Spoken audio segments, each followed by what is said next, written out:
ईश्वर न करे कैंसर हो जाए तो बहुत ही मुश्किल है। एम्स में बेड मिलना मुश्किल, कौन से बड़े सेंटर मिल रहा है। तो मोदी जी ने कहा है कि इस बजट में प्रावधान किया जाए कि हर जिले में कैंसर के लिए अस्पताल में डे केयर सेंटर खोल दिया जाए। हर आपके यहाँ सीएमसी है, पीएमसी है, वहां पर एक डे केयर सेंटर कैंसर का खुल जाएगा।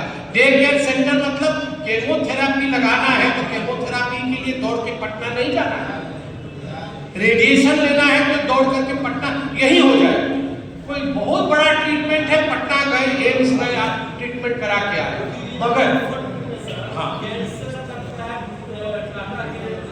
उदाहरण दे देखिए, मुजफ्फरपुर तो बहुत आपको अघोषित राजधानी है, तो ये तो बहुत बड़ा शहर, मगर देश में बहुत छोटे छोटे शहर हैं, बहुत छोटे छोटे कस्बे, ऐसे जिले हैं जहां पर किसी को कैंसर हो जाए तो वो दर दर भटकता है।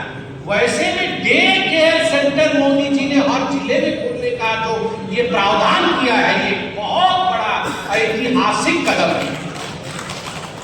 दूसरा ऐतिहासिक कदम इस बजट को उठाया गया है, हम लोग पता नहीं ये शब्द जानते हैं कि नहीं, वो है gig worker, GIG, gig worker. ये गिग वर्कर कौन है? देखिए क्या होता है आजकल, ये हम लोग सब थोड़ा 40 के ऊपर हो गए तो कम जानते हैं, मगर बचवा लोग से पूछिए, आपको चाहिए शाम को शाही पनीर खाने का मन है, तो आप बोलेंगे अरे शाही पनीर बना दीजिए, मैडम सब बोलेंगे पनीर नहीं, मसाला नहीं, कैसे बनाएंगे? सिलाए शाही पनीर होटल तो बहुत दूर में, अरे आप बचवा सुन लेगा, नाटक सुन लेगा, फट से अमेजन और कौन से में ठक ठक ठक शाही पनीर, और 10 मिनट में आदमी आके ठेला लेके शाही पनीर, आप घर में शाही पनीर डिलीवरी हो गया। और आजकल तो ब्लिंकिट और क्या क्या आ गया है, जिसमें आप कुछ भी चाहिए पिन टू प्लेट, आप फोन पे ही ऑर्डर करिए और तुरंत आपके घर पे आके पहुंच जाता है।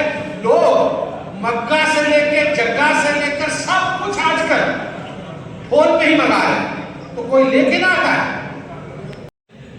देखिए उनकी सोच कितनी दूरदर्शिता की। मैं उनका भाषण सुन रहा था प्रधानमंत्री बनने के बाद, लाल किले से जब उन्होंने भाषण दिया और शौचालय का नाम स्वच्छ भारत अभियान के अंतर्गत शौचालय बनाना है, उस समय लोग हंस रहे थे, अरे कैसे प्रधानमंत्री शौचालय के विषय में बोल रहे हैं। और आज देखिए ये एक आंदोलन है, शौचालय खोलना एक आंदोलन बन गया। पूरे देश में आज शौचालय के विषय को लेकर, स्वच्छता को लेकर चर्चा हो। और आज मोदी जी ने मैन्युफैक्चरिंग को लेकर एक टॉय मिशन, खिलौना मिशन, टॉय मिशन, यस था नेशनल टॉय मिशन, कि हमारे देश का खिलौना विदेशों में क्यों नहीं जा सकता, इसको लेकर टॉय क्लस्टर बनाना है, पूरे हिंदुस्तान में टॉय क्लस्टर बनाना है। मैं पिछली बार मुजफ्फरपुर आया था तो मुझे यहाँ पर मोदी जी का एक मिट्टी से बना बहुत सुंदर मूर्ति मुझे भेंट किया गया, और आप लोग जिन्होंने मुझे टीवी पे देखा है, मैंने उसे बहुत सजो करके सहेज करके अपने रूम में रखा हुआ है। और जब भी मैं इंटरव्यू देता था हमेशा मुजफ्फरपुर मेरे को आशीर्वाद देते रहता था, क्योंकि जो आपने मुझे दिया था वो आपने देखा हो, तो वो आप ही लोगों ने दिया था, मतलब इस शहर के निवासियों ने मुझे दिया। तो अगर ऐसा क्लस्टर बने और इस क्लस्टर के प्रोडक्ट्स आगे बढ़े तो देश में एक आंदोलन आएगा।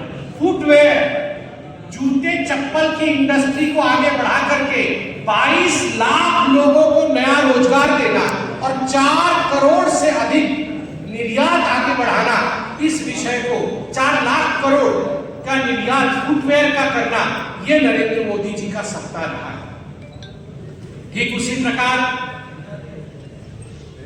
अधिक न कहते हुए मैन्युफैक्चरिंग सेंटर में एक बहुत महत्वपूर्ण विषय जिसको हम सबको अपनाना चाहिए, मैं भी नहीं अपना पाया हूं मगर अपनाना चाहिए, सोलर पावर का यूज कर किस प्रकार से हम रिन्यूएबल एनर्जी, हम किस प्रकार से क्लाइमेट चेंज को ध्यान में रखते हुए एनर्जी आत्मनिर्भरता, ऊर्जा आत्मनिर्भरता की ओर बढ़े, उसके लिए हम सोलार बैटरीज, जिसको पीवी कहा जाता है, फोटोवोल्टाइक बैटरीज, उसकी मैन्युफैक्चरिंग में बढ़ोतरी, किस प्रकार से ईवी बैटरीज इसकी बढ़ोतरी हो, इस पे नरेंद्र मोदी जी ने चिंता किया है। और हम सबको सोलार पावर की तरफ बढ़ने की कोशिश करनी चाहिए। जो हम लोग बैठे, हम सब भी अपने घरों के ऊपर सोलार पैनल लगाने की चेष्टा करें।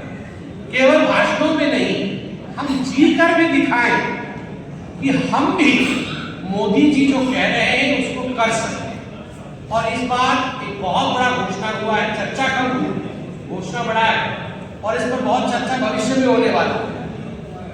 न्यूक्लियर पावर प्लांट, ये बहुत बड़ी चिंता है।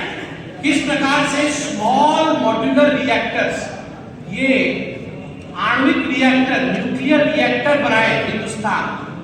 तो मोदी जी ने कहा है 5 न्यूक्लियर स्मॉल मॉड्यूलर रिएक्टर्स हम बनाएंगे 2023 तक, जिससे कि हम 100 गीगावाट उत्पादन एनर्जी का कर सके, इलेक्ट्रिसिटी का कर सके।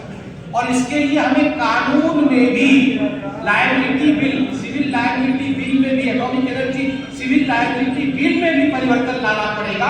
ये बहुत बड़ा चर्चा का विषय रहेगा, मगर इससे बहुत बड़ा आंदोलन भारत वर्ष में आने वाला है। जब एटॉमिक एनर्जी का प्रयोग सिविल यूज के लिए करेंगे तो एक बहुत बड़ा आंदोलन आने वाला है। ये भविष्य को चिंता करते हुए